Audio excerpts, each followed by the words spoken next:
नमस्कार, मी मयुरी आणि आपण पाहत आहात 7 स्टार न्यूज। स्वर्गीय आमदार अनिलभाऊ बाबर यांच्या निधनानंतर विटा शहराचे पालकत्व स्वीकारत आमदार सुहास बाबर व युवा नेते अमोलदादा बाबर यांच्या शब्दाला मान देऊन कोट्यवधींचा निधी मंजूर करण्याचे लाडक्या बहिणीचा लाडका भाऊ राज्याचे उपमुख्यमंत्री एकनाथ शिंदे साहेब यांची दिनांक 28 नोव्हेंबर 2025 रोजी सायंकाळी 5 वाजता शिवसेनेच्या प्रचारार्थ भव्य जाहीर सभा महात्मा गांधी विद्यालय पटांगण येथे होणार आहे।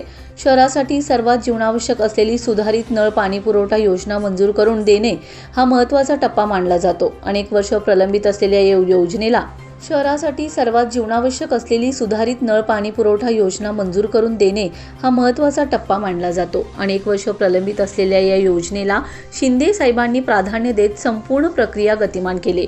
ही योजना आता प्रत्यक्षात सुरू झाली। या सभेमुळे कार्यकर्त्यांमध्ये जोश आणि जनतेमध्ये उत्सुकतेचं वातावरण पाहायला मिळत आहे।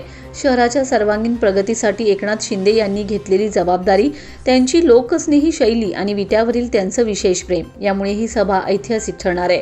याबाबत आवाहन करताना युवा नेते अमोलदादा बाबर म्हणालेत की या मतदारसंघावर तसेच विटा शहरावर शिंदे साहेबांचं विशेष प्रेम आहे।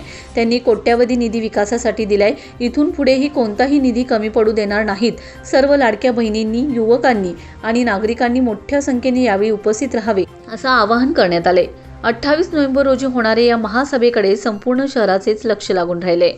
Bureau report 7 star news.